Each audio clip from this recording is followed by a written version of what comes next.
So welcome everyone to another Toronto Excel Meetup group. After our summer vacation, we haven't met for a while. August was time to rest, and we are back. And we have sessions scheduled for the rest of the year. I will be announcing the next one only today, and we will go from there. Thank you to everyone who is joining us live today. A special welcome to everyone who is attending for the first time. I've seen that quite a few people registered recently on this meetup group. And so for you guys, just a little bit of information on how this works. The group meets about once a month. Sometimes we do two sessions. In August, by default, I don't do any sessions, but around one time a month, and we publish the session on the app, on the website, on social media. So we give you, and you may also receive an email if you have not opted out from emails on your account on Meetup. You will receive the alert. You registered. If you come to the session, you can come to the session live. If you replied yes, you will also receive an email a few days after the session. So the email that is being sent after the session is sent only to those who registered, to avoid spamming and filling the inbox of people who were not interested in first place in the topic.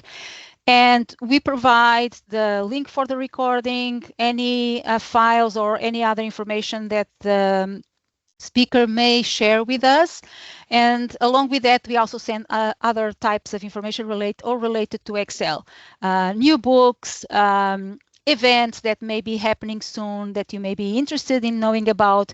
So general information about Excel. Okay, so welcome everyone. This is how it works. So if you have any questions, you can try typing on the chat. We have George Mount, Microsoft Excel MVP with us today to talk about Python in Excel, and in particular using Monte Carlo methods as an example of applying Python in Excel. We will get there soon. Just let me go through a couple more announcements. So, as mentioned, our session will be recorded and will be later uploaded to our YouTube channel. Feel free to subscribe if you are interested in following up there as well. And because it is being recorded, be mindful of that. If you don't consent to be part of the recording in any ways, written or pictures or image, then please disconnect, and then you can watch the recording later. Hello, everyone. My name is Celia Alves. I'm the founder of the Excel Meetup group. The group exists since 2019, and Grania Duggan joined us on the very first session that happened here in Toronto. She's been with us since then, and a while ago she joined as a volunteer of the group. By the way, all the work that you see here is volunteering work.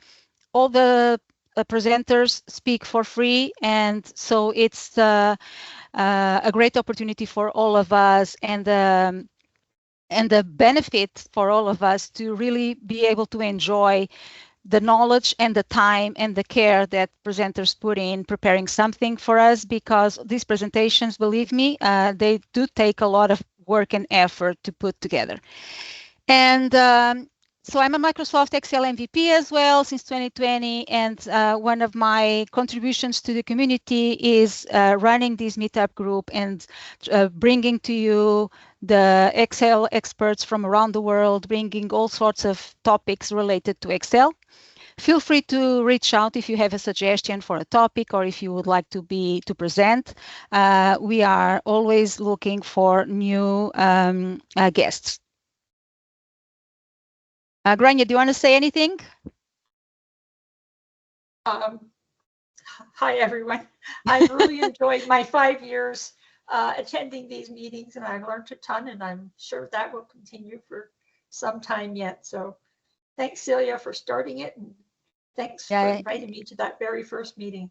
It's been quite a journey. Okay, next session in October the 30th will be with Patrick O'Byrne about the topic can you trust your spreadsheets? So it's about auditing spreadsheets, checking if what kind of errors there could be in our spreadsheets, being aware of those of different types of errors. I invite you to join us. The session page is not up yet, but it will be very soon. And then from there you can register and join us next month. Shout out to the Women in Excel LinkedIn group. It was founded by Grania and a couple of other teammates. It's an Excel. It's a group, as the name says, dedicated to women, where women can discuss and learn from each other, connect. Grania, you would be a better person to explain what the group is about and invite anyone who might be interested in joining.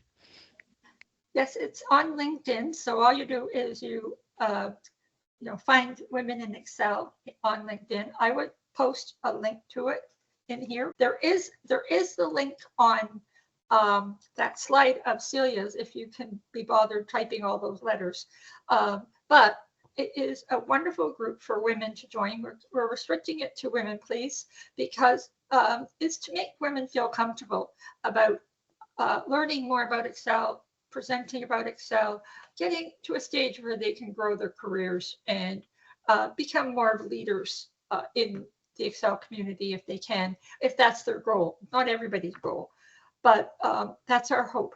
And we started in February, and now we're over 200 members, so we're quite pleased with that. We've had a few live member meetings that are not recorded, that's strictly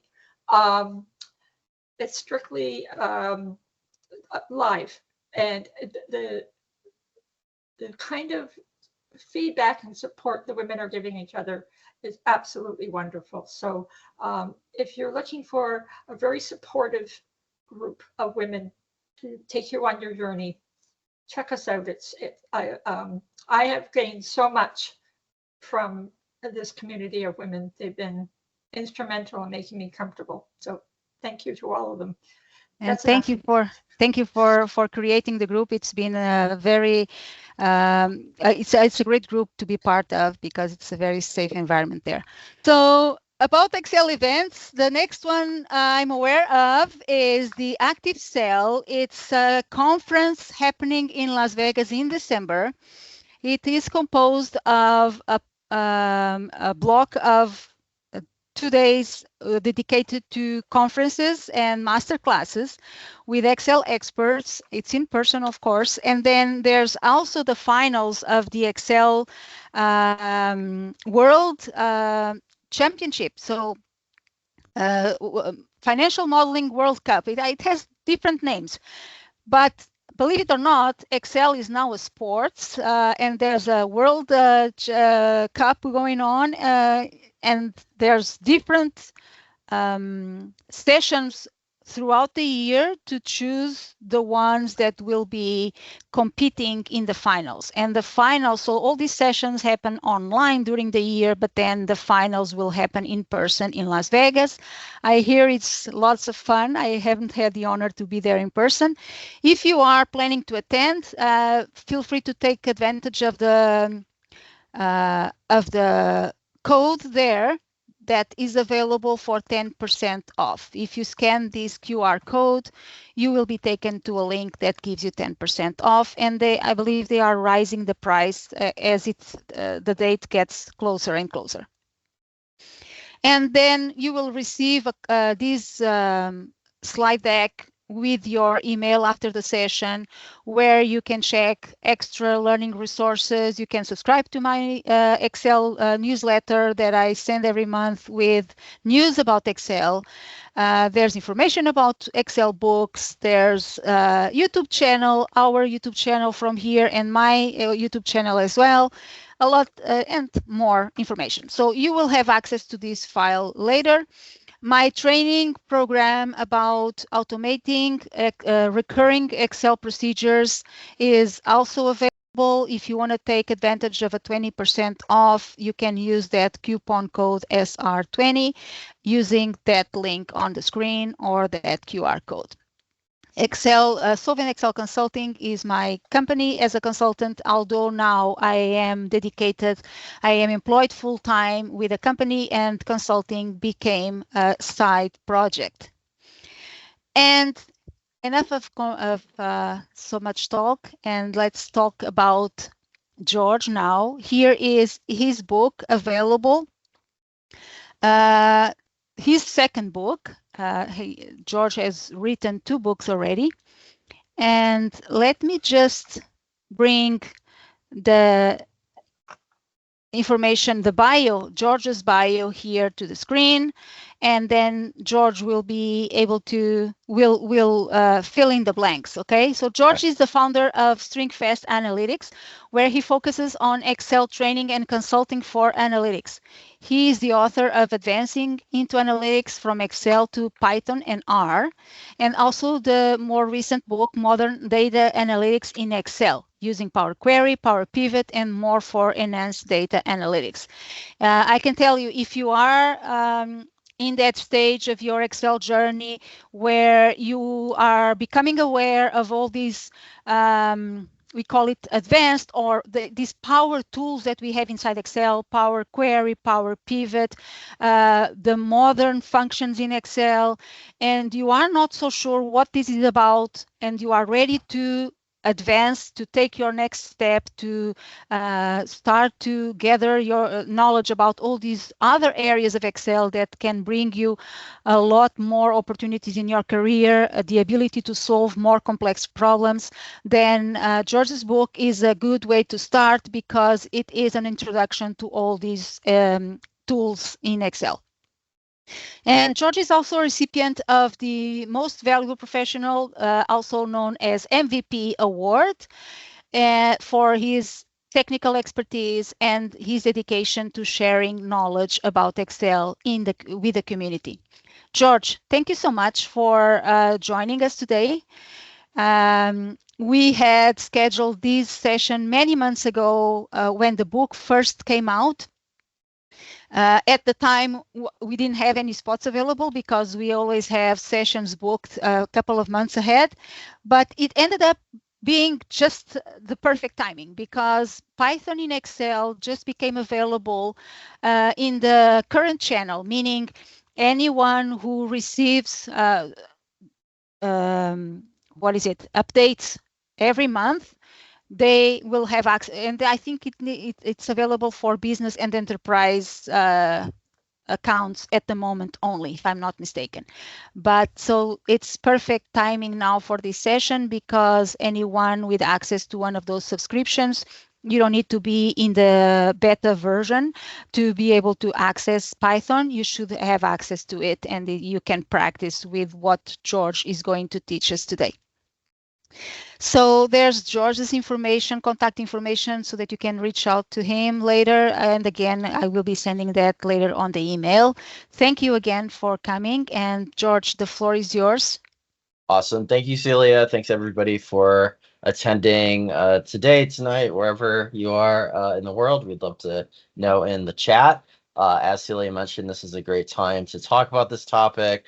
My goal is to talk about Monte Carlo simulations, and we are going to be doing that. However, I've slightly changed the scope and course of this presentation, because Python and Excel is newly released, and I think a lot of people are just interested to take it for a test drive, get their hands dirty with it, and we're going to do that today. So with that being said, let me share the downloads that we're going to be walking through. I'm going to put that in the chat, which is back. Thank you, Celia. If anybody is looking for these, please do feel free to pass this link along, and I will leave this link up for later if you get to it later. You should just be able to download that, click it, and get your files, and we will get rolling here. Again, yes, if you do have any questions, we will be sending them as well later. Awesome. With the email. Yeah. I'll share my screen here in a second. Again, if you do have any questions, I'll try to keep an eye, and I know Grania is going to do that as well. On the chat, there should be some good pauses during our time for me to take questions. So if I don't get to you immediately, I will try to do it, in a timely manner The other link I'm expecting people are going to want is the one I posted immediately above that, which is how to get your hands on Python and Excel. I'm sure there are a lot of questions about availability, about licensing, about security, about all sorts of things. So the best place to go for things like that is the Microsoft page. Even though I'm an MVP, I go to those pages for that information myself. So it's really best to get it from the official documentation. Okay. And we'll try to do that tonight. All right. So let me share my screen here. I hope nobody's got. Let me make you a presenter. Okay. Yes. Okay, I hope nobody's got a particular aversion to creepy crawlies because there's a whole lot of them. This is from my latest book, Modern Data Analytics in Excel. If you ever wondered about these animals on the cover of O'Reilly books, I think at one time they did let the authors give input into what animal they want, and they tried to craft a narrative about why the animal was picked. But now it's just pick of the draw. At first, I was pretty creeped out. My first book was this really nice looking bird, pretty harmless, at least from the drawing. And I ended up with this, what is the Hercules beetle. It is the largest known beetle. It can lift something like 150 times its weight or something like that. You'll see videos of zookeepers putting a big boulder on top of a bucket and trying to keep it covered, and it'll just somehow manage to open the bucket. So I think that's pretty timely with Excel, right? Like it really punches way above its weight in many aspects, and I think that's definitely even more so the case with Excel and Python and Excel now. All right. So we have those links going. Hopefully everybody's got their downloads. Let me open up my slides and share what we'll be doing today. So there's really only 2 files for tonight. The slides are right here, and then the workbook is mostly self-contained. There are going to be some exercises. I'll give everybody a chance. Again, I want this to be as participative as possible. And just to remind me, Celia, what would be a good time to stop the formal presentation? You can take up to an hour, 45 minutes to an hour for your presentation. Okay. So up to 7:45, you're good. 7:30, 7:45, you're good. Perfect. Okay. So let's open the slides here. I think we did most of our introductions already, so this shouldn't take too long. Okay, so I'm George. StrengthFest Analytics is my company. I do training and consulting, just helping people get the most out of Excel. And it's more and more possible now to be a data analyst, a data scientist, and a data engineer to significant extents just using Excel. And that's really my mission, just to raise awareness of all the things that modern Excel can do for organizations and get them to get the most out of it. So those are my books. That's my MVP. And we're going to talk about looking at simulating business outcomes with Python and Excel. We're going to go about that in 2 different ways. So the first way is a little bit of an off-ramp, but I think this is a really nice way to get into using Python and Excel, because it's something that, even if you're not trying to build business simulations per se, there's comes a time that almost anybody needs to just generate some fake data, and Python and Excel makes that really easy now with the addition of the Faker package. So we're going to look at that. And then with time permitting, we will get a little more advanced. Again, I don't want this to get into really theoretical statistics and debating about probability distributions and stuff like that. There's a lot you can do with these topics, and I really am hoping to keep this as more of a test drive intro. I don't want to freak anybody out that you have to know hardcore stats and math just to use Python and Excel. There's a lot more you can do with it. Although simulation is a nice one that Python does offer a lot of features that Excel just doesn't, unfortunately, have available, just out of the box. Okay, so that's my goal for today.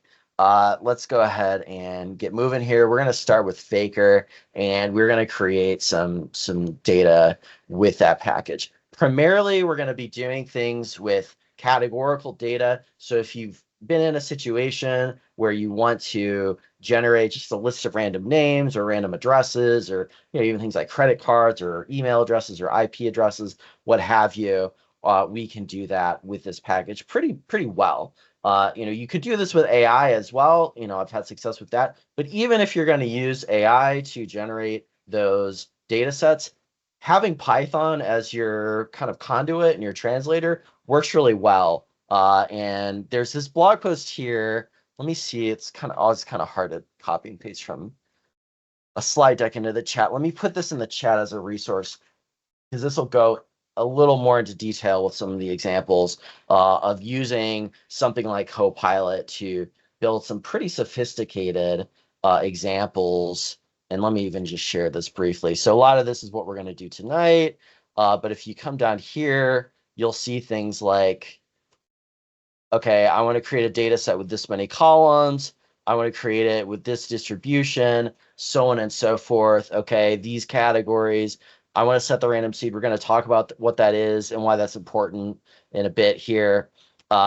This was back at the time where you had to have your data in a table for Copilot to run. So I just had to kind of fake up a small little data set to trick Copilot into working. That's no longer the case anymore. But you can still get Copilot to write these things. And with the recent addition of advanced analysis with Copilot for Python and Excel, there's probably even better ways to do this. So this stuff moves quick, okay? Even if you get my latest book, the Python and Excel chapter is, I don't want to call it obsolete. Let's just call it incomplete, because the stuff in there is still good to know, but it is by far not the latest and greatest when it comes to working with Python and Excel. All right. So enough chit chat there. Let's get into opening a workbook, which is probably what you're here for. All right, so let's open up this Monte Carlo demos file. Okay, I already did that. All right, and let's go to the Faker package. So I'm just going to open up a new worksheet. And let's do this. Let's write this together.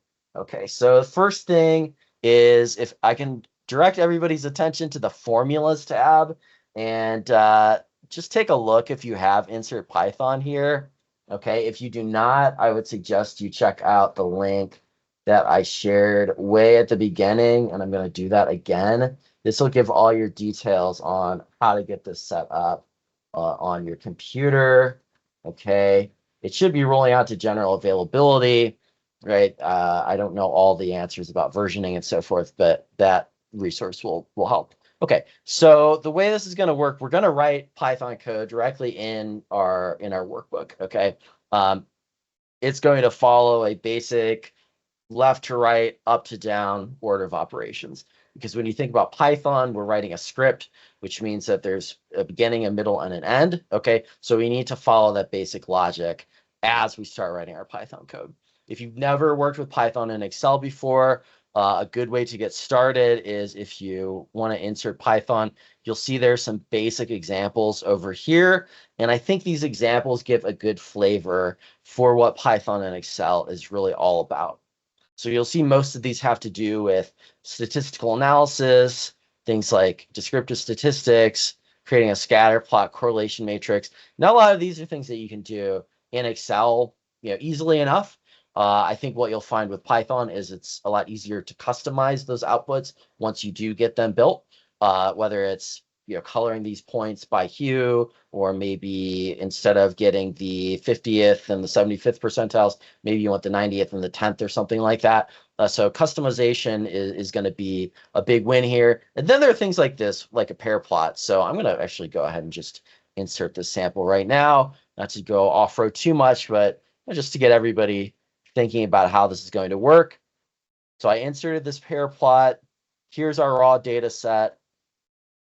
And we are inserting a scatter plot / pair plot here. Now you'll see the way this works is that a lot of what you'll be doing with Python in Excel is just switching between these two modes of thought. The way I like to think about it is that Python really puts its objects at the front, and then you have to print it to see what's inside. In Excel, you see the outputs and you have to drill into the inputs, right? Python's kind of the opposite, where we see the objects and we have to drill into what those represent and how those are printed. So the way we're going to do that, this created an image. I'm going to do a Control Alt Shift and M. I've seen some cool cheat sheets on the internet, and there's some other keyboard shortcuts that we might get to. But you'll see that Python and Excel is executing. This is actually, yes, this is being done on the cloud. I know people have concerns about that.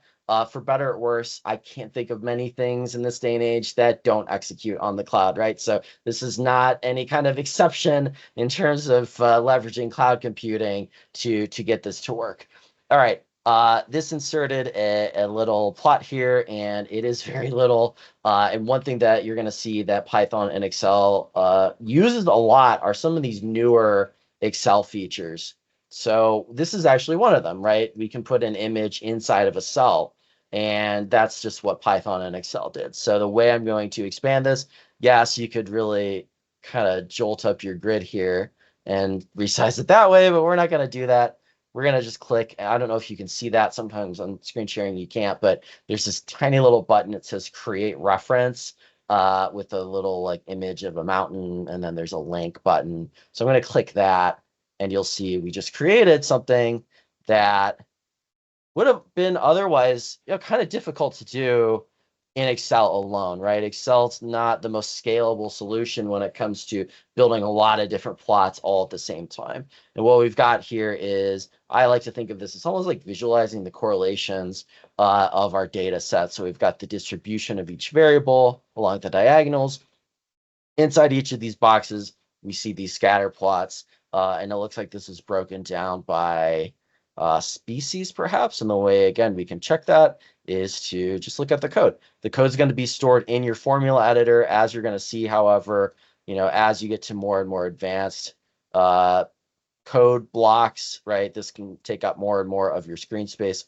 So one of the cool newer features of Python and Excel is this formula editor.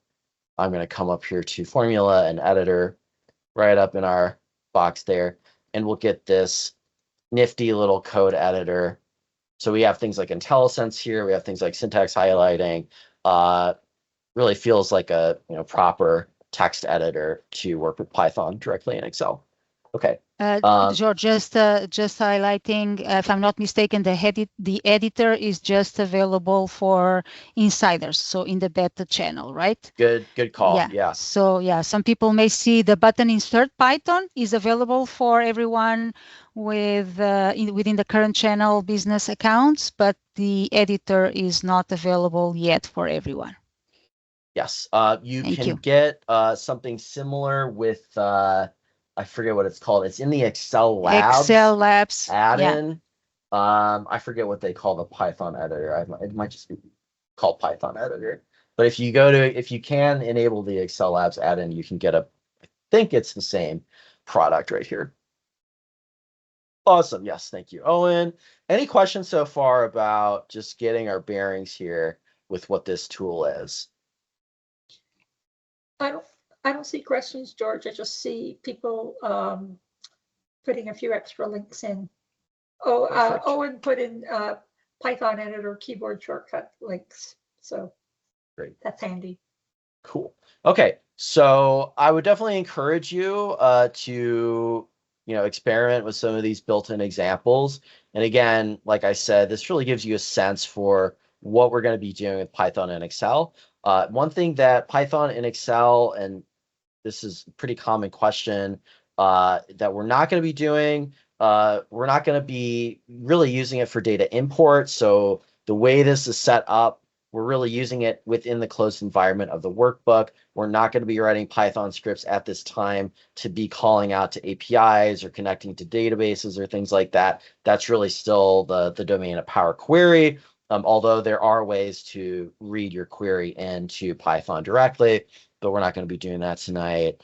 Also, things like automation. So if you're looking for, in a way, something that similar to VBA, where you're going to be adding conditional formatting, sending out emails, or doing any kind of workbook retouching, and using Python more of an automation tool, that's not really what this is about either. This is really strictly for data analysis and visualization, which is still a lot of things, okay? And that kind of leads to the next question, what things specifically, okay? I think one of them we just looked at, which is data visualization. There are a lot of plots that are pretty difficult to build in Excel. You know, I think a lot of us have observed that the Excel charting features have not had a lot of love put into them in a long time.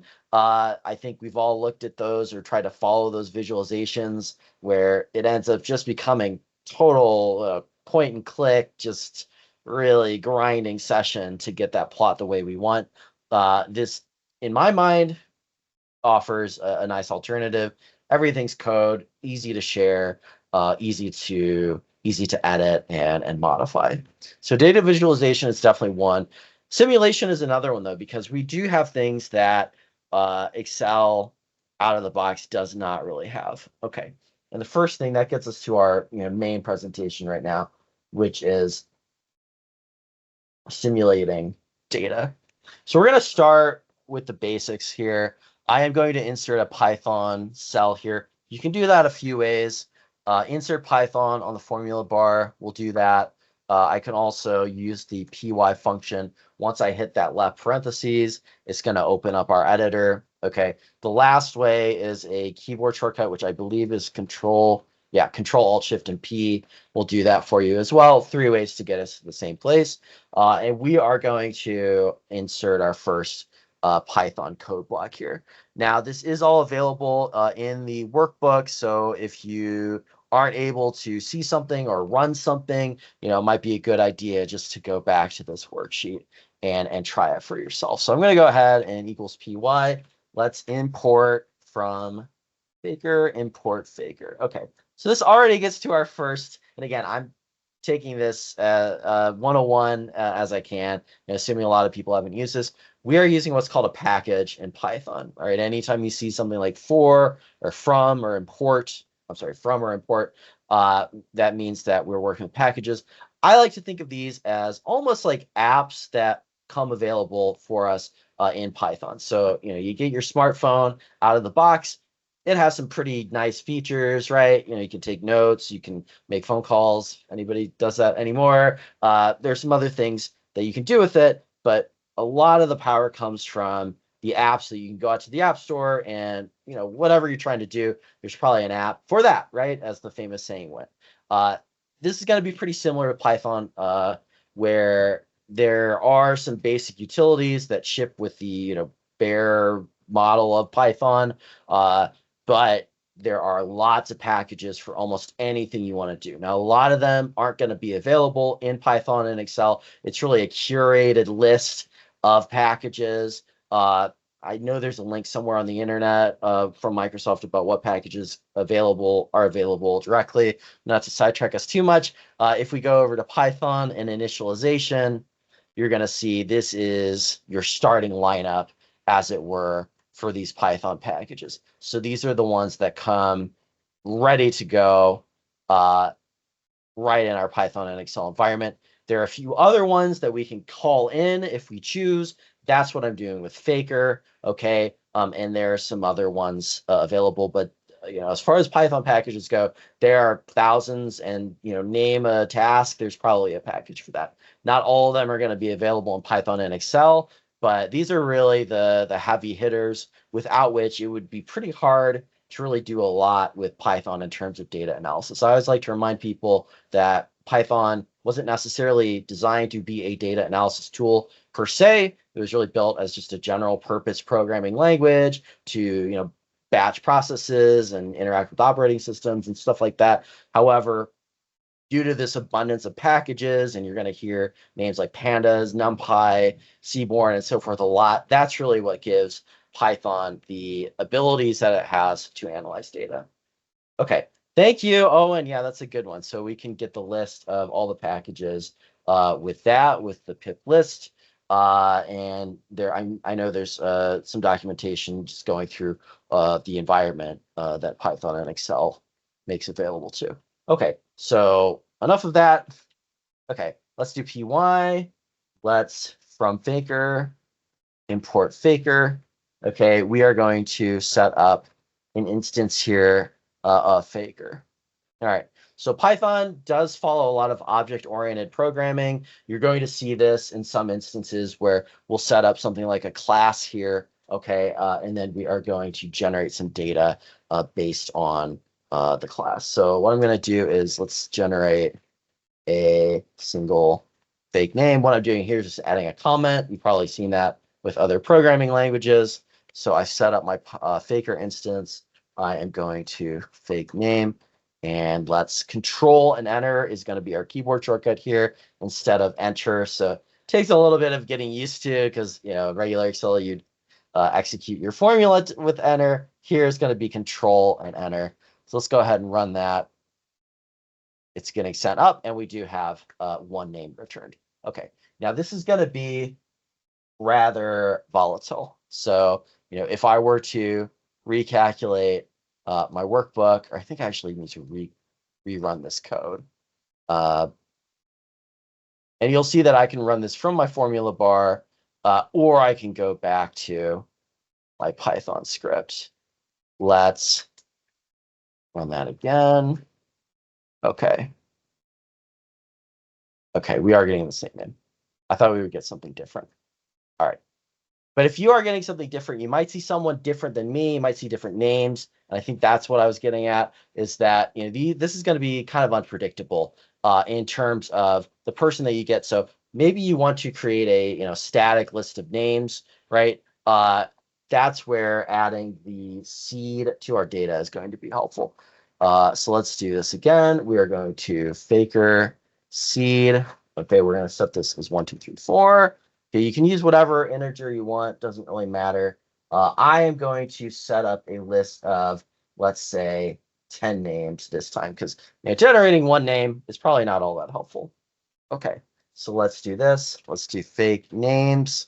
Let's do fake name. This is what's called a list comprehension in Python. You're going to see a lot of, I don't want to call them quirks, but conventions that you might not be used to.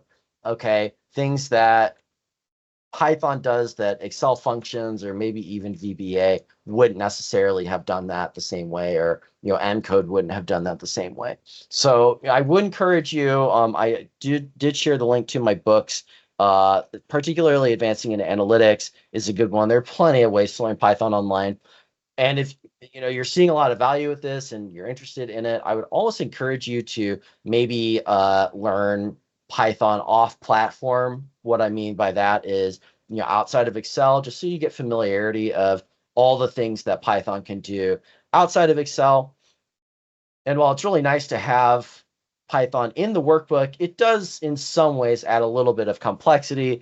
Just what I mean by that is having to switch between Excel values and Python objects, and you're kind of Python's a guest in Excel's world, right? Whenever you're a guest of someone, you kind of have to play by their rules, right? So you're not exactly the person you normally would be when you're staying with a host. And I feel like Python is a little bit like that with Excel here. Okay, so let's go ahead and close this off. We're going to in kind of somewhat English, we could read this and say it looks like we're going to generate a set of 10 names the way I know that, range 10. Okay, let's go ahead and control enter. Okay, now we have a list here. Okay, so again, like I said, we don't see the output right away. Right now, we're just seeing the object type. Okay, now if we want to actually see these names, we have a few options to do this. First option is to use the linked data types here. We can use that feature, which is another new Excel feature, and we can see the names there. If we wanted to get a preview, we could use the linked data type attributes over here. So again, using a lot of different new Python and Excel features. And hey, you know what? This is actually a dynamic array, which means that, if we wanted to do something like count A, right? Count up the number of values here, use that spill operator. So we're very easily able to start building references with dynamic array functions, okay, based on the output that we get, which will always be a dynamic array. Okay. But probably the way that you want to do this is to just display this data set inside of our workbook. So let's go ahead and do that. Control Shift and M. Again, we're going to switch from Python objects into Excel values, changing the display. You can also do that up here right next to the formula bar. And that will give us a set of 10 names. So we're getting a little more sophisticated here. Now the question might become, well, how do I get things like phone numbers or credit card numbers or emails? Best answer to that is read the documentation. So this is the Faker package. You can do a lot of things here, really just scratching the surface. You can set up things like, these look like names that you would probably find in, an English-speaking country. If you wanted to get names in, a French-speaking country or wherever, there are ways to set the locale of your data generators and so forth. So a lot of things we can do with Faker. Just getting your feet wet here. Let's set one up where we're going to have somebody's name and then their email and go through a couple examples of how this is going to work. So let's insert our Python cell. I am going to create a data set here, and I'm going to do 2 sets of random data. So let's do a name here. We are going to do the same thing, fake name for underscore in range 10. Okay, so you might see where this is going. Okay, and let's try another one. We're going to do email. And then I think what I could even do is let's just copy that. Okay, and paste. And instead of an email, instead of a name, we want an email. Okay, now the next thing that we're going to do is this is called a dictionary in Python.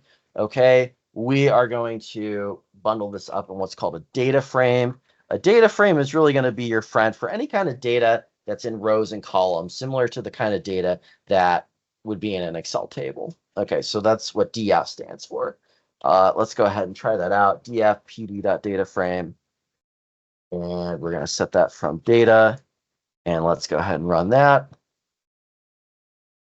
Okay, and let's bring those outputs up here.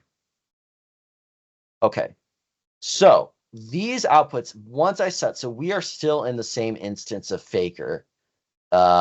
We set the seed right here.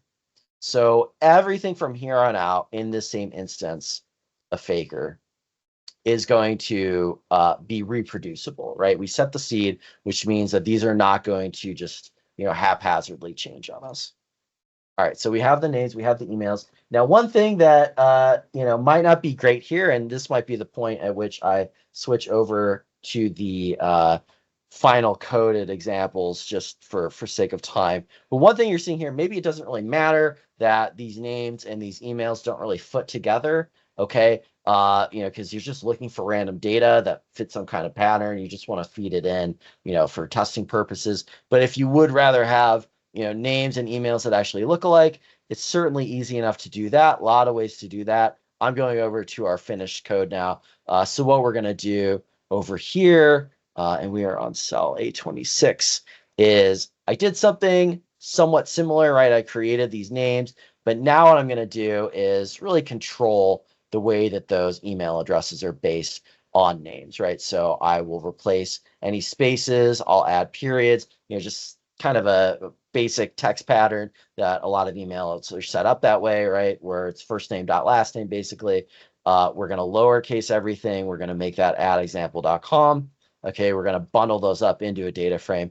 And you'll see that some of these are not valid email addresses, and maybe that's okay because you want to have bad data in there because you're trying to validate that you're able to catch bad email addresses or something like that. A lot of different possibilities here. Okay, one last thing here. I think we have a couple more things here. I did something similar. So what I'm doing now is, let's say I really like this, right? I like, hey, I can set up any number of fake names and emails, and I want to do it again, right? That's one of the great things with Python is it's really easy to bundle your code into a function. The way I like to think about this is you're almost setting up a recipe for yourself. So rather than, just cooking the food once, you're writing a recipe so that anybody can cook the food as many times as they want for as long as they want. And that's really what I'm doing right now. So I'm creating this function called generate fake names. Okay, it's only going to have this one argument. And you know, what I like to remind Excel users is y'all are pros at functions, right? You use functions day and night. You know about optional parameters, you know about parameters that are set to a certain value. Like you get functions. So, you know, I think once you think about this as like a recipe and rather than cooking it yourself, you're giving the recipe for somebody else to use, hopefully it'll really click. So that's really what I'm doing here. I'm setting up a function, generate fake names. Okay, how many rows is basically going to be the only input we need. Python and Excel is going to do its thing. Okay. And then here, what I'm doing is just using that function. So we're able to write user-defined functions. Some of you may have done this before in VBA, for example. And instead of getting a list of 10 names, this time I can get 5. Okay. And on it goes. I think this is one where I just named my own categories. So if you have specific categories that you want in the data, you can get them there, right? Faker has a lot of different categories, but for specific things, you know, this might be something that would be useful to use with AI as well. Just getting, you know, in this example, business product categories. I don't think that was one. And then finally, we're going to move, and this is where we're going to get more into the Monte Carlo side of things. So Faker is most suited for categorical data. So again, things like names, locations, email addresses, things like that. When we get into quantities, right, which I think is what a lot of people think of, you know, generating data would be things like sales figures or time on the site or product reviews or things like that. There's not a lot that we can do here. So we can create some basic, you know, what I'm doing here is just create a random number between 1 and 100. Okay, that might be fine, but, you know, maybe I want to specify the standard deviation, or I want to specify the mean, or, you know, whatever else. Not a lot that we're going to be able to do with that. Okay, so that's where we're going to get into different packages. This one in this last cell I've got here is from NumPy. So another thing here is we are able to use packages in tandem a lot. That's really where a lot of your powerful operations are going to come from. Use the NumPy package. Now we're getting a little more sophisticated. We are specifying a normal distribution. Okay, we are inputting exactly the parameters of that normal distribution. Okay, and then we are specifying we're still using a function. We did write another function here. I set the seed here. So again, that, you know, when people run this thing, they're going to get consistent outputs. Okay, and now we're using NumPy here. So again, Faker, really useful. And again, this could have been lots of different things. City, state, you know, job title, check the documentation for more. But now when we're going to get into things like quantities, and this is really where we're going to get into things like Monte Carlo simulations, where you want to understand, you know, given what I think my profits are going to be, or I'm sorry, given what my sales I think will be, and my costs, what I think they will be, based on these distributions, you know, probabilistically speaking, am I going to be profitable or not, right? And that's what we're going to do in the next example. Okay. Any questions so far? I see a couple things in the chat. Everybody doing okay? Yes, George, there was only discussions around the idea that you locked the results to always be the same result as opposed to it changing every time. Gotcha, yeah. So, and that was because you put that 1, 2, 3, 4 in, am I correct? That was from setting the seed, yep. Yeah. Just playing Yeah, around and that's why the name generated kept being the same.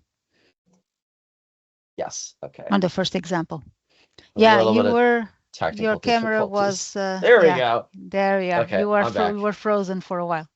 Okay. But we can hear you very well, so. Perfect. All right. So let's see.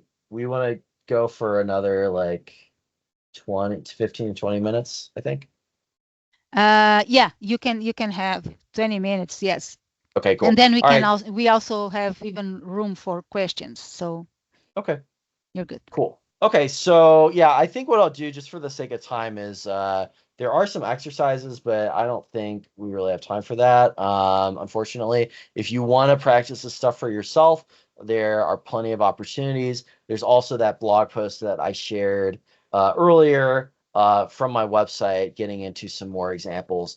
And I do, again, want to point out that where things really get interesting and fun here is there's no way you're going to remember everything that Faker has, but you know who does remember all those things is AI. So you can write scripts, write prompts, I should say, that will utilize Faker and specifically ask, hey, can you write a Faker prompt? I'm sorry, can you write a Faker script for me to do X, Y, and Z?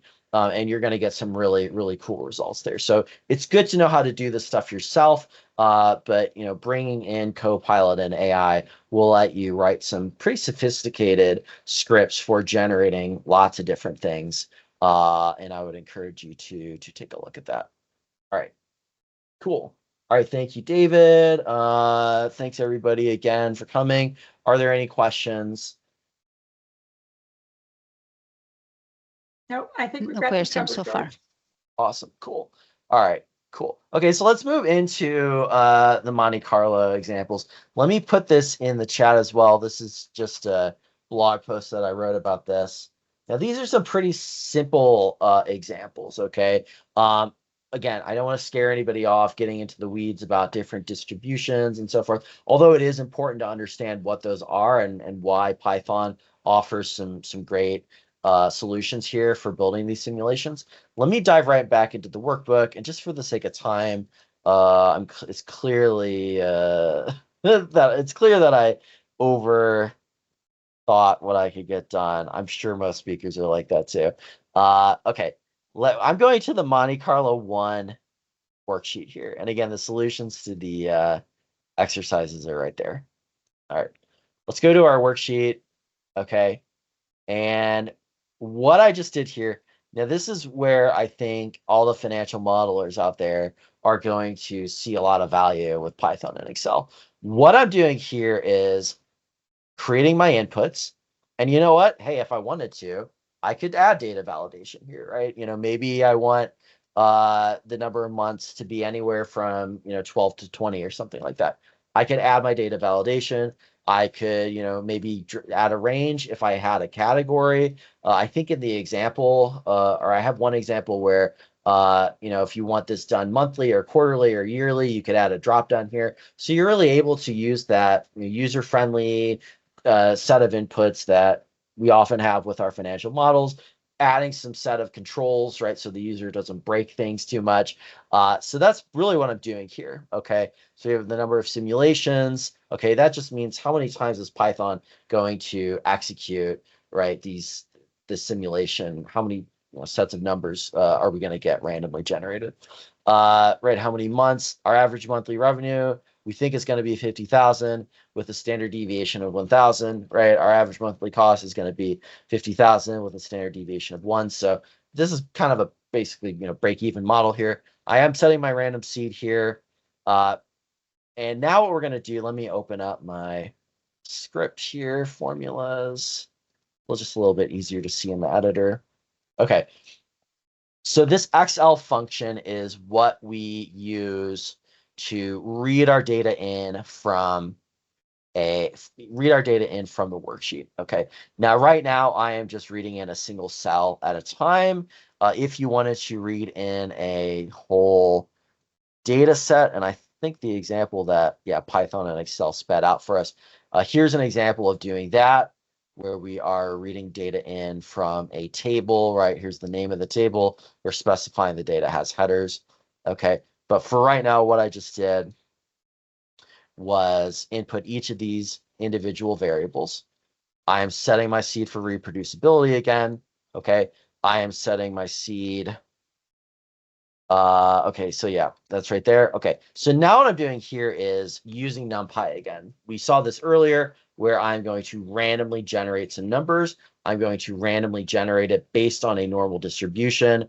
I am going to set it based on this particular revenue as the mean, this particular standard deviation as a standard deviation for revenues. I'm going to do it this many times, okay?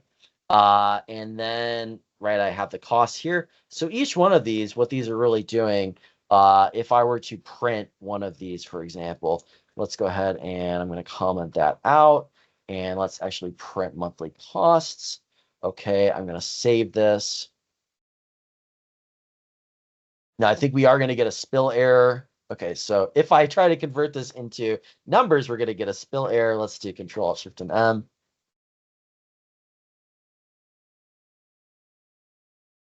Okay, so you are seeing a spill error. So this works like a dynamic array, just like any other. So if there's data that's blocking your outputs in any way, you will get that spill error. Okay, I thought I had fixed that. Let me see what's blocking that. Okay.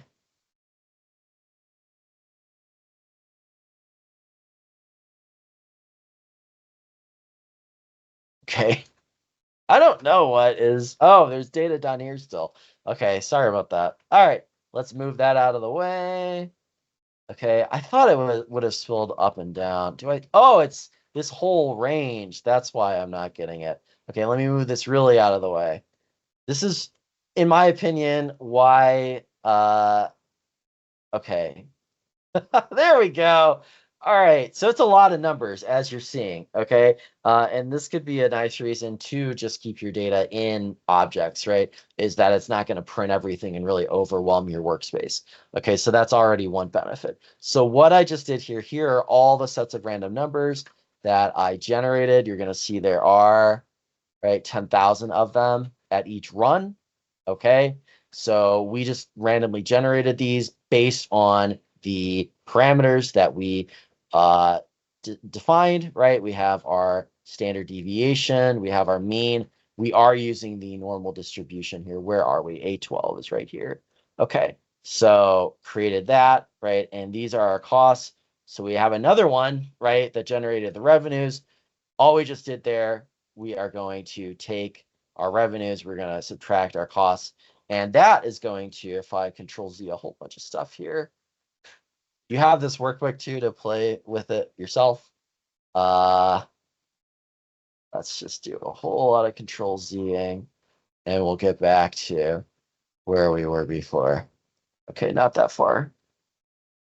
Okay, worst case scenario, I can always just re-download the file. There we go. Okay, so what I did here, and this is A13.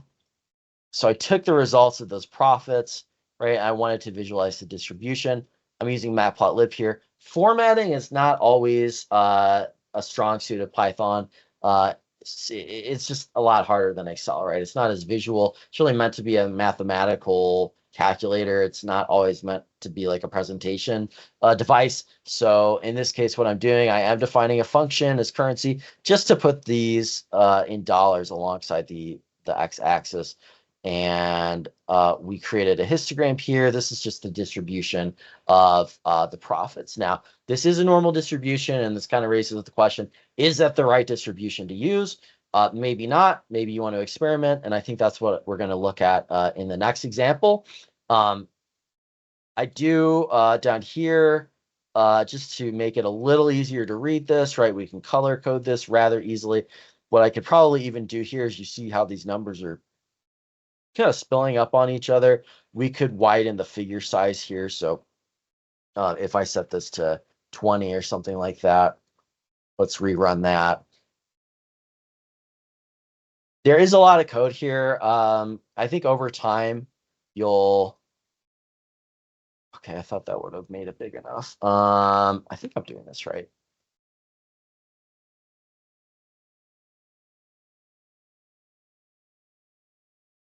Okay, that's still not big enough. A32. All right, maybe I'm doing the wrong parameter here. I thought it was, maybe that was the height. Let's try this.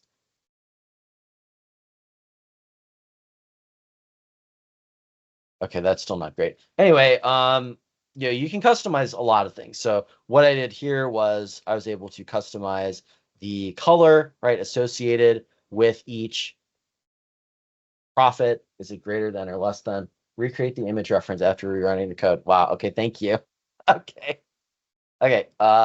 We might get a really big plot this time. Okay. Okay, there we go. All right. It still is not quite what I want, but you have everybody has the workbook if you want to experiment with adjusting some of this stuff. You're welcome to do that. But you'll see here what I did was create a new column. I called it profit type.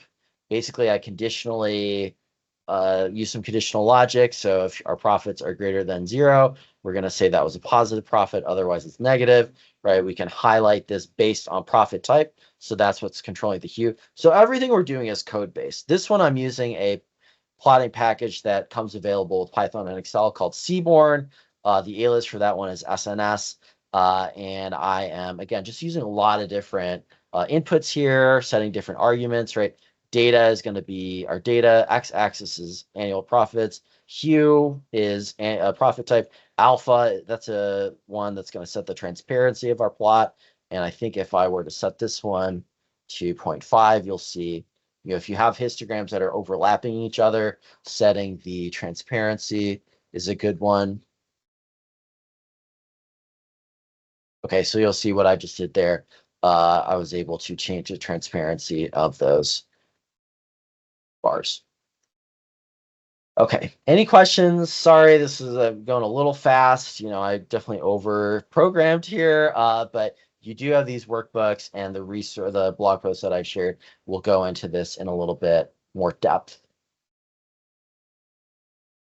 Awesome. I don't see any There's no questions. questions. Yeah. Perfect. All right. Hopefully this is all just sinking in with everybody. There's an exercise here. And what I did in this last one was, this is just a play on using different distributions. So maybe you think instead of your revenue following a normal distribution, we're using what's called a uniform distribution here. So basically, you're as likely to sell 1 unit as you are 10. Maybe that's the way you want to do it. In this case, what I'm doing over here is a triangular distribution. So you'll notice that this is not quite the bell curve shape. It's a lot steeper, right, of a curve than your normal distribution. So this is another place where Python really shines. Some of these distributions are really hard to set up in Excel. So we are able to experiment, try lots of different distributions on our input data. And I think I have one more worksheet here. So this is one where maybe instead of looking at the overall profitability, right, we want to think about how is this going to grow over time. So we're trying to simulate some kind of process over time.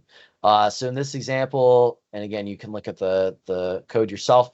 What I did, I created a lot of simulations, okay, and based on the growth rate and the standard deviation of that growth rate, I was able to create different paths, basically.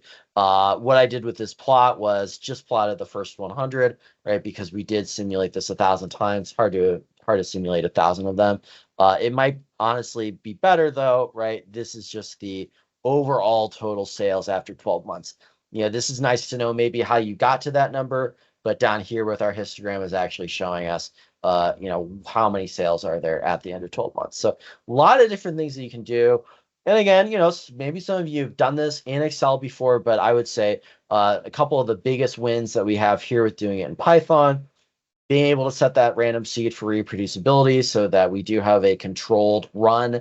We're much more easily able to share our outputs and have people get the same results and really walk through the same scenarios as others. Also access to a lot of different distributions that we can try and model with that otherwise are pretty difficult to do with Excel. So I think I'm going to leave it at that. If there are any questions, I do see a hand raised. I can do that. You do have the workbook, and thanks everybody for tuning in so far. Hope you're learning some things. We definitely have time for questions. I thought I saw a hand raised. Yeah, Claudio has his hand raised. Feel free to unmute if you'd like. Yeah, thank you very much for the great lesson. I just have a quick question.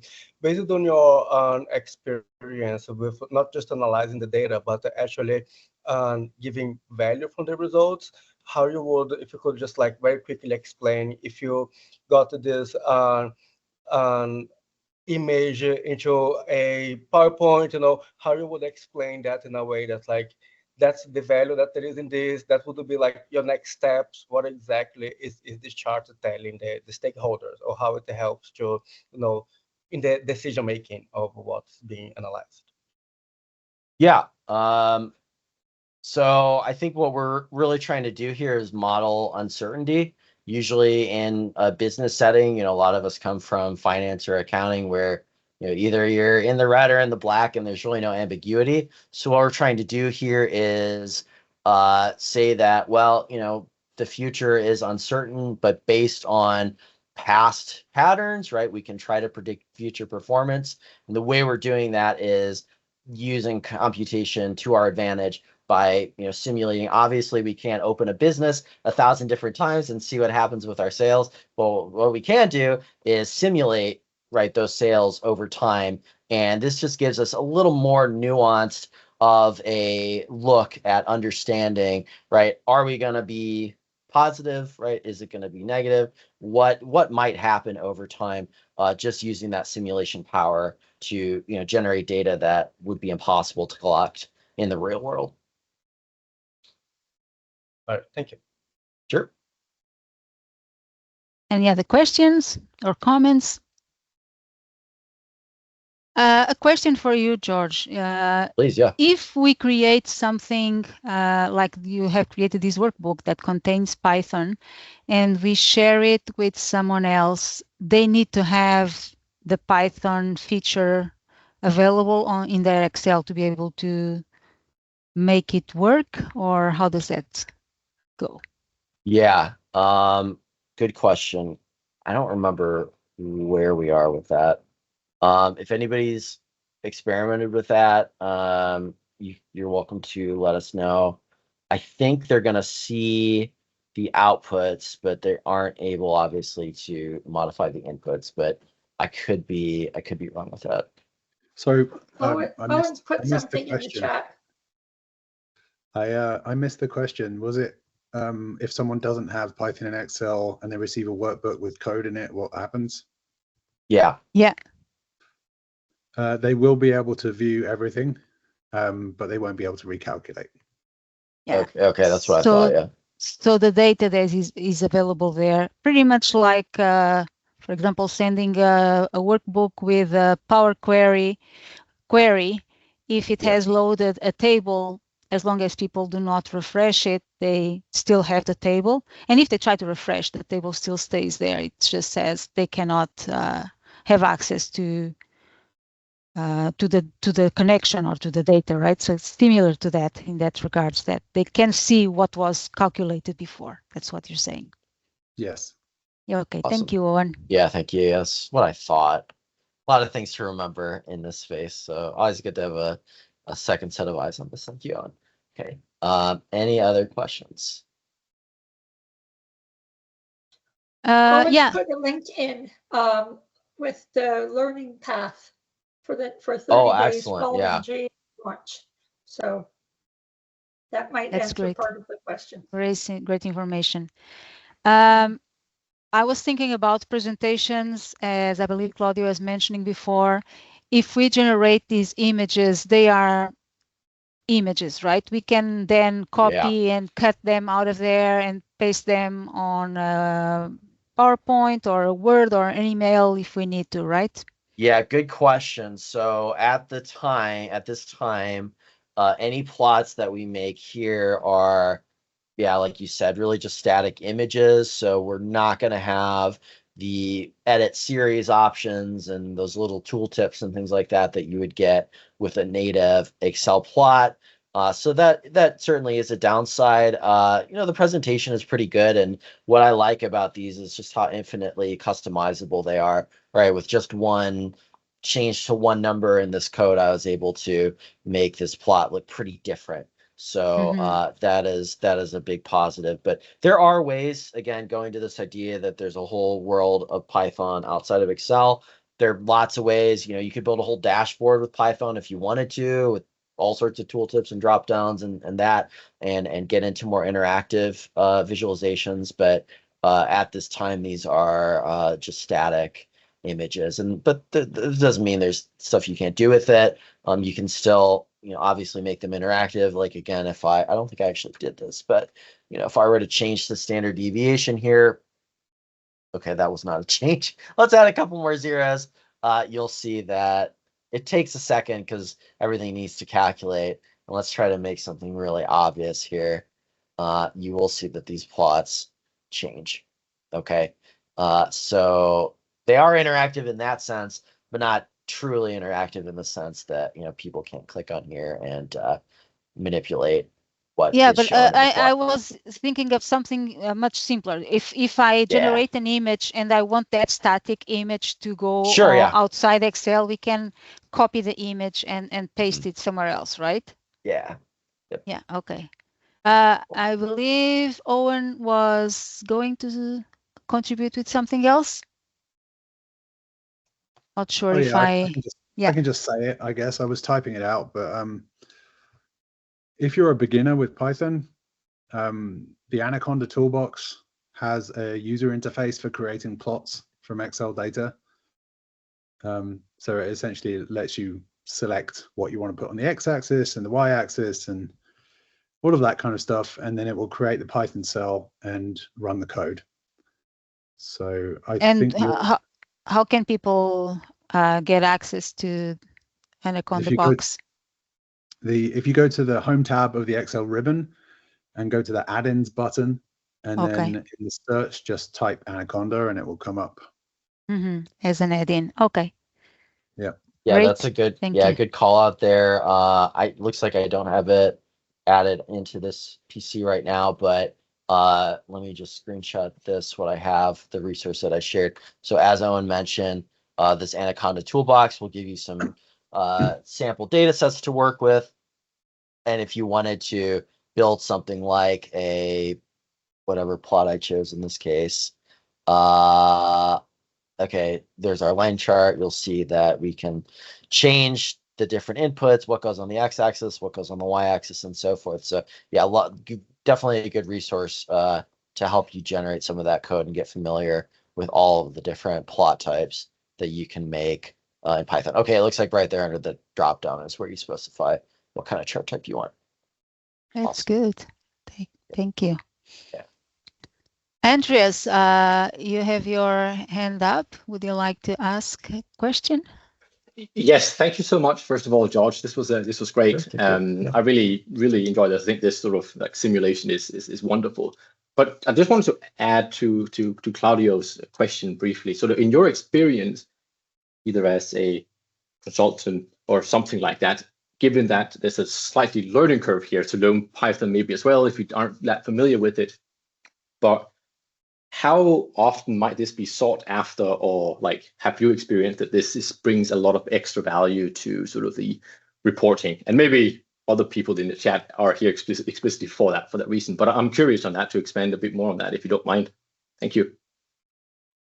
Yeah, I mean, again, I'll repeat what I said there, that this just takes analyses to the next level. I think that when you're trying to collect data that you can't collect in the real world, you can do so with simulations, and it just adds that extra layer of complexity. So, whether you're trying to plan out a project's profitability, maybe you're trying to understand, call center volumes. There are lots of different use cases, and I think simulations have been used in business for quite a long time. Often it has been done more in the back office by data scientists, and there wasn't always a lot of collaboration with the business. But I think this is a nice tool, and as you're seeing with things like Copilot and the Anaconda toolbox and all sorts of ways to help you generate these simulations, so you're not writing that code from scratch, it does offer a bit more accessibility. It will take a learning curve. People aren't familiar always with Python, but people have been doing simulations in Excel, and this just adds another way to do that, and however people do it. So I have more of a finance background. I'm more familiar with the use cases there, but simulation is used in lots of industries, and people have examples they're welcome to share. Thank you. Sure. And when it comes to using real data instead of simulations, data for simulations, we need to have the data either on a spreadsheet or import it with Power Query first, right? And then use Python to read that data the same way we were reading the data frames generated for the simulation data, right? Right. Is this correct? Yeah, so Power Query remains that tool to the outside world in terms of extracting data from external sources.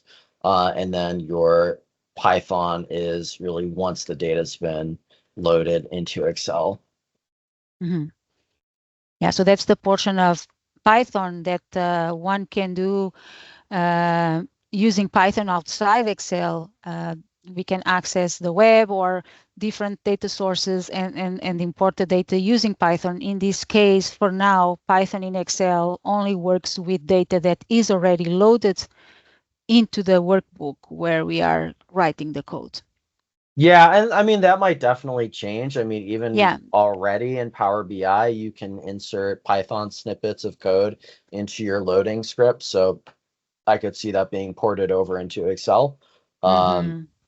But at this time, yeah, it's that's how it is. Not, yeah, not I can see this evolving for a more broad utilization of Python, and let's hope that happens. And let's just wait and see. This is just the beginning. Yep. All right. George, can I share? Oh, sorry. No. I was going to see if there were any other questions. Go ahead. No, I was going to ask, George, can I share your free webinars that are coming up? Yeah, please do. Yeah. Okay. Do you want to give a bit of a push about those? Yeah, sure. So I am hosting some more training on particularly Python and Excel, but some other topics related to my book. These are going to be hosted on Teams similarly to this. So if you want some more sessions based on the book and then based on these new updates of Python and Excel, you are more than welcome to sign up. A recording will get sent out. So if it's not a good time for you, just go ahead and sign up anyway. And I would love to see you at some of those sessions. Awesome. I'll put all your contact information back in the chat, by the way. Yeah, that'd be great too. Yeah, if you want to connect on LinkedIn, you're more than welcome to do so. I post pretty frequently on there. I cross-post a lot of these events, so you probably won't miss them if you connect with me. And would love to keep the conversation going. Really appreciate the questions. Thinking about how to get a lot of business value out of this because I think there's a lot of stuff you can do. But yeah, there certainly will be a learning and an adoption curve, but I definitely think it's already falling. I mean, when I wrote this first book, Advancing into Analytics, back in 2021, and I just lightly suggested that if you're an Excel user, Python might be a good thing to add to your toolkit. I think there's a lot of confusion and resistance, and the masses just weren't having it. And I think now with Python in Excel, that resistance and hostility has certainly quieted down. So the new one's going to be JavaScript that I can annoy people about learning. It's exciting. Office scripts and the script editor and all that. Good times. Yeah, it's just I think it takes takes time for people to get their heads around new possibilities and changing behaviors, welcoming new ways of thinking. And I speak for myself. Python, I haven't used Python. I can look at the language and kind of recognize some of the requests being written in the code. So like once you understand one programming language, you kind of get used to recognizing some patterns or some instructions, and it's like learning different spoken languages, not programming languages, right? And I'm excited that we have this possibility. I think that the way it is now, it's not for everyone yet to be very excited about it yet. Like you said, this is very focused on data analytics. Excel does and serves a lot more areas and tasks than just the data analytics aspect.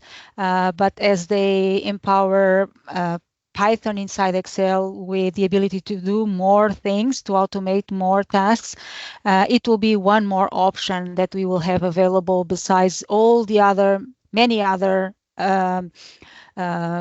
code languages that we already have inside Excel and ways of doing things.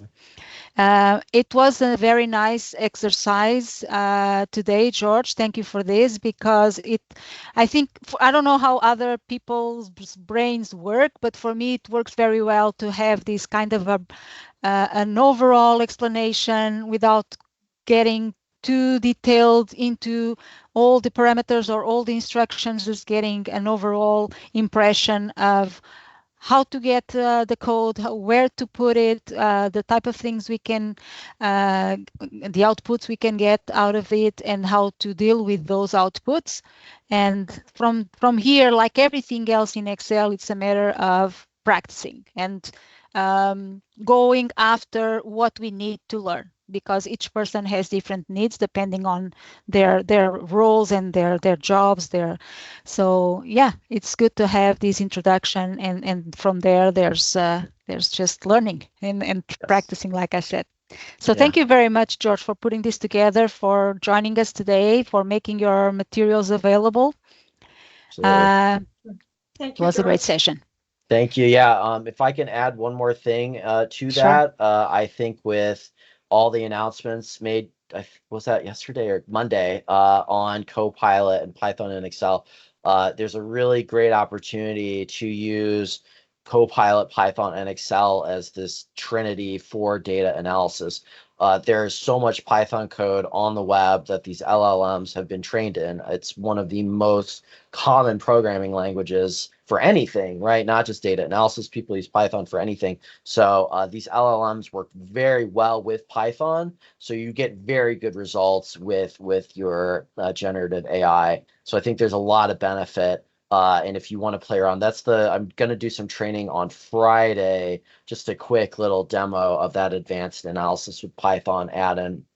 And you're going to see, because you can use Python to do almost anything with data, whether it's cleaning it, building visualizations, building basic analyses, things like that, right? You can get a whole A to Z data analysis workflow set up in just a couple of clicks. A little dangerous, of course, to be writing a forecasting model if you don't understand statistical significance and things like that, but it'll at least do the code for you, and then it's up to you as the analyst to really get signal from that noise, as it were, right? So, just think about that, right? The immense data out there with Python, all the things that it can do with LLMs, and I think you'll see a ton of value pairing Copilot, Excel, and Python.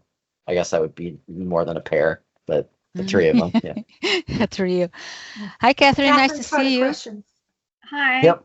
Can you hear me? I haven't Yes. tested my mic. Okay, great. I was just curious, just for everybody who's like new to Python and Excel, what was it like before Python was combined with Excel? Like, what's the difference for you in the work that you do? Like, how drastic a change has that been for you?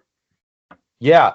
I think, again, for these data analysis tasks, I've been moving more and telling people to move more of their visualizations and basic reporting and things like that into Excel. There's still a lot of report automation and things like that can be done with Python for Excel that aren't available in there. So I'd say, I don't know, maybe like about 40% of the tasks that I was doing with Python for Excel are now inside of Excel. Yeah, and I think for someone like me who is totally new to Python, one of the things that confused me a lot was having to install these libraries or packages and understanding the technology that I had to have to then be able to access those packages. And now with Excel, we don't need to worry about it. I mean, it's there. And then the code imports other packages that we need, as long as they are available to come into Excel. So it does. Before I wasn't even tempted to try Python, because I don't really also need I don't need these visuals. It's not part of my daily work. But with this being so much easier now to have or part of the work already prepared and set up inside Excel, it makes me look at it with another perspective and more interested in trying it. Yeah, I think that was one of the biggest concerns people have had about Python is the installation, controlling the environment, getting IT on board in terms of security and things like that. I think you're still going to see a lot of that. And I've seen in comments people still talking about the security concerns, even though it is, hosted on the cloud now, you don't have to do anything locally. That raises security concerns with people too. But like I said, I mean, what don't we do on the cloud these days? It's hard to think of an alternative for the average Excel user, and I think Microsoft put a pretty nice solution together. So we'll see where all that goes. But yeah, that is using Python outside of Excel does open a lot of problems for people, just getting it installed and managing those packages and so forth. So definitely makes it more accessible in a lot of ways. Yeah, thank you. All right, I think we are reaching our time allotted for today. Are there any other comments, questions before we wrap up? I don't see any. Anything there? Okay, George, thank you so much again. And thank you everyone who joined us live today. And as mentioned, we will be sending out an email. It probably be around the weekend. We need to upload the video to YouTube, and then we send all the information out after that. Okay. Yes. Thank you so much, George. Thank you, everyone. Thank you, Celia. Thanks everybody for coming, and hope you have fun with Python and Excel. Yeah. Thank you. I'm going to stop the recording, and that's it. Thank you, everyone.